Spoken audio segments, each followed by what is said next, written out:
Have you ever felt a love so profound, so all-encompassing, that you thought it was unshakable? A love that made you feel like you were finally home? I did. I met him on a rainy Tuesday. Huddled under the same small awning of a bookstore, we laughed about it. And that laugh was the start of everything. Our story wasn't a whirlwind romance. It was a slow burn, a beautiful construction of trust, shared dreams, and inside jokes. He wasn't just my partner, he was my best friend, the keeper of my secrets, the one who saw the parts of me I kept hidden from the world. We built a life together, brick by brick. We adopted a clumsy golden retriever, argued over what color to paint the kitchen, and held each other through family losses and career setbacks. He was my anchor in every storm, my biggest cheerleader. I remember one evening, we were sitting on the porch, watching the sunset paint the sky in shades of orange and pink. He turned to me, his eyes reflecting the warm glow, and said, "With you, I'm not afraid of the future."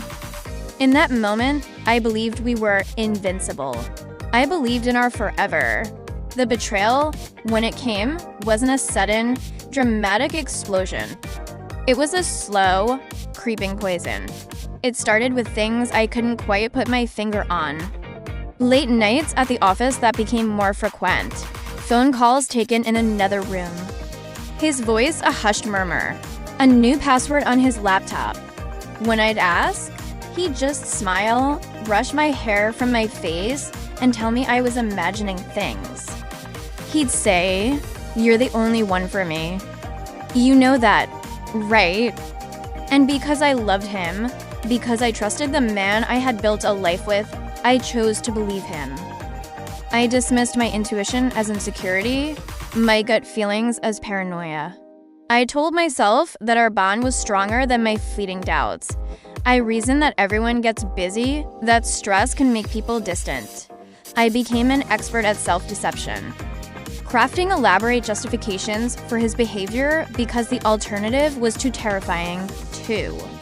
Contemplate, the truth was a monster lurking in the shadows. And I was desperately trying to keep the lights on. But the thing about truth is, it doesn't stay hidden forever. It has a way of clawing its way into the light, no matter how much you try to bury it. The discovery was mundane.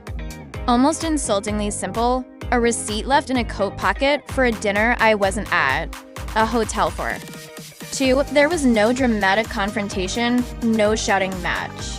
Just a quiet, hollow realization that settled in my chest like a block of ice. The man I loved, the man who was my home, had built another life in the shadows of ours.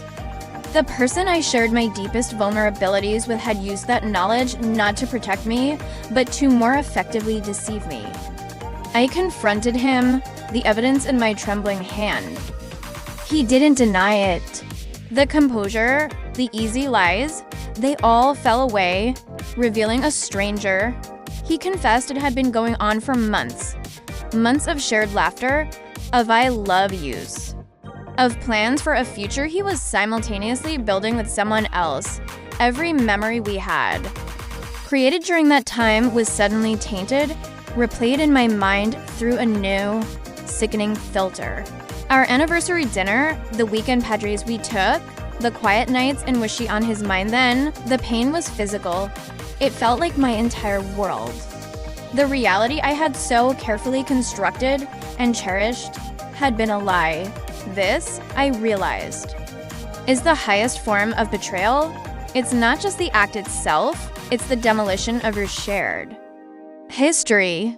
It's the calculated deception from the one person you trusted to be your safe harbor. It's the knowledge that while you were pouring your entire soul into a relationship, the other person was carefully siphoning theirs off, drop by drop, into another vessel.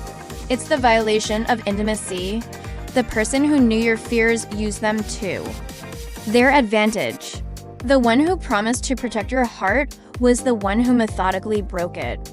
It makes you question everything. Not just the relationship, but yourself. Was I not enough? What did I miss? You begin to doubt your own judgment, your own intuition, your very perception of reality.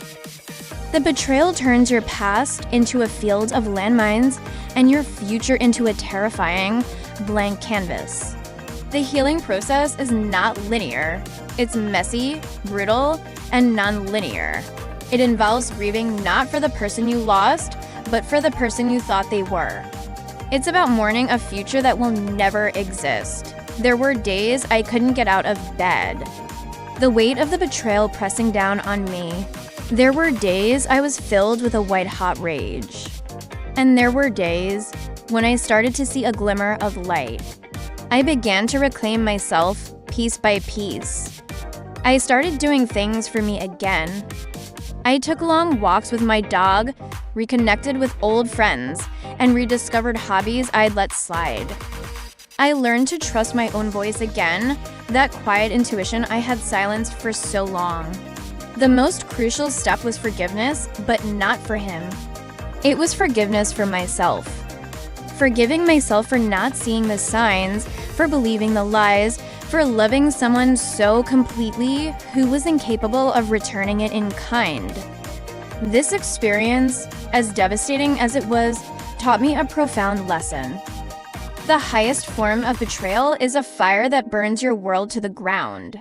But from those ashes, you have a choice. You can stay in the ruins, or you can begin to rebuild. You can take the lessons, the strength you never knew you had, and construct something new. Something stronger. On a foundation of self-love and self-trust. My story is not just one of betrayal. It's a story of resilience. It's a testament to the fact that even after the deepest heartbreak, you can find your way back to yourself, and that is a love story worth telling. Thank you so much for listening to my story today.